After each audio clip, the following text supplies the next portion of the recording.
Larry King, Forbes and People magazine, and he's worked with over 100 organizations around the world. Please welcome our keynote speaker, Shane Feldman.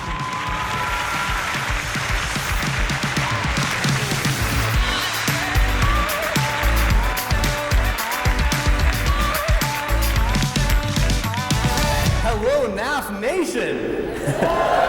It is such an honor to be here. Thank you to Lisa, JD, Courtney, Dana. Can we please give it up for the entire team here making this amazing conference happen? It's just incredible. I am so thrilled to be here talking about being future ready. When you think of the future, what do you feel? Anyone feel nervous, confused, intimidated, maybe a little scared? Well, this gentleman's hand shot right up. He's terrified. It's going to be okay, sir. I promise. We'll get through this together. He's right, though. You know, we are. We're living in some scary times. You want to hear about a scary time? I was invited to a baby shower. So I thought back to my childhood and how excited I got to pick a book off my bookshelf for my mom and I to read at night. So I went out and got this bundle of the most classic children's books, brand new hardcovers, wrapped them up, put a nice little bow on top. I went over to the baby shower, went over to set them down on the gift table, and right next to mine, an iPad. An iPad. This baby's just born. Doesn't know how to do anything yet, an iPad. What's he gonna do with it? It's heavier than he is. Now, don't get me wrong, I love my iPad, iPhone, iMac, ibuprofen, I've got it all. Big fan. But this is a baby we're talking about. Do you think maybe it's possible we're bringing it just a little too soon? Maybe? Scary times. You know what I find fascinating and grounding? You want to know what calms me down?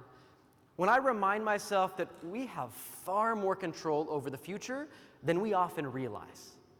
Don't we? I mean, the future isn't written for us. We get to create it. I think it's our greatest responsibility, our greatest opportunity to be future ready. You look around today and everything is different. Things are changing at a dizzying speed and everything is instant. Instant messaging, instant dates, instant access to movies and TV shows. When I was little, all I remember were instant noodles. That was it. That was innovation. But not anymore. Innovation has taken on a whole new chapter. For example, who in this room is on Tinder, Bumble, Grindr, JDate, Christian Mingle? You don't have to wait till Friday night to meet someone at the bar. You just swipe. Anytime, day or night. You don't have to wait a week to watch the next episode. You can binge an entire season in one day. And we've all done it. Right? This instant culture may have started with my generation, the younger millennials, Gen Yers, but it has seeped out into every other generation now too. Nobody's safe. It's like a disease. Don't get me wrong, I do not think technology is a disease. I actually think it's awesome.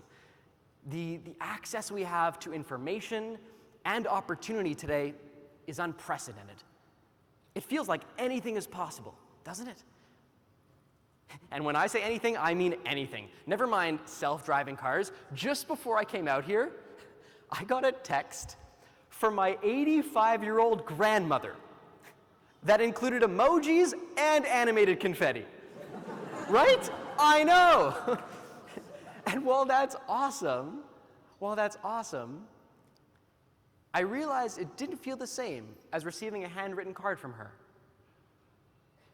And it definitely didn't feel the same as sitting across the table from each other. An emoji can't hug us.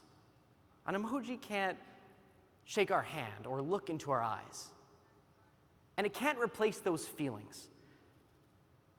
Now, I love technology. I mean, of course, look at me. I was born in the early 90s. I've been surrounded by tech for half my life, but we are all surrounded by the digital era now. All of us. We're all waiting for that next phone to be announced, for that next great app to be released. And I think technology is great, digital is great. We should celebrate it, use it as the tool that it is. But without the foundation of our relationships with each other offline, we lose the meaning.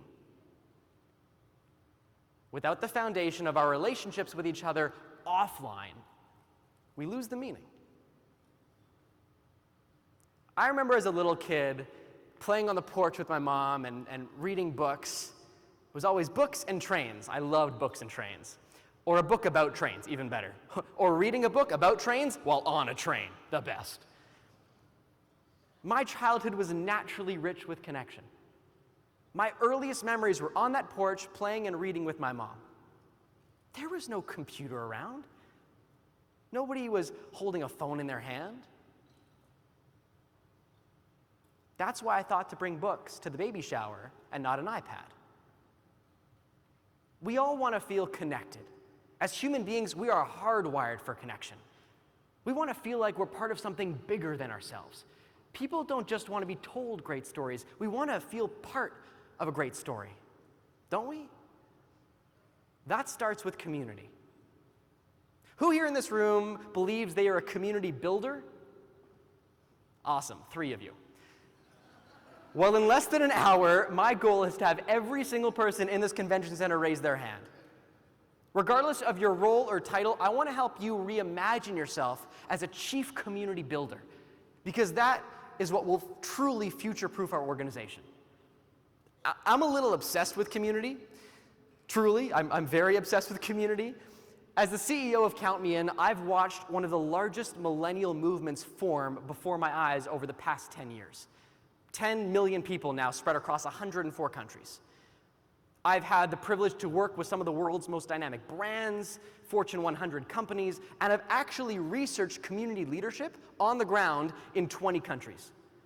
And across it all, what I have found is that when organizations focus on community building, results are measurable. And it's always easy to pick out the ones that don't. So, NAF Nation, let me ask you, are you ready to take your community, your work, your life to the next level? Are you ready? Then let's do this.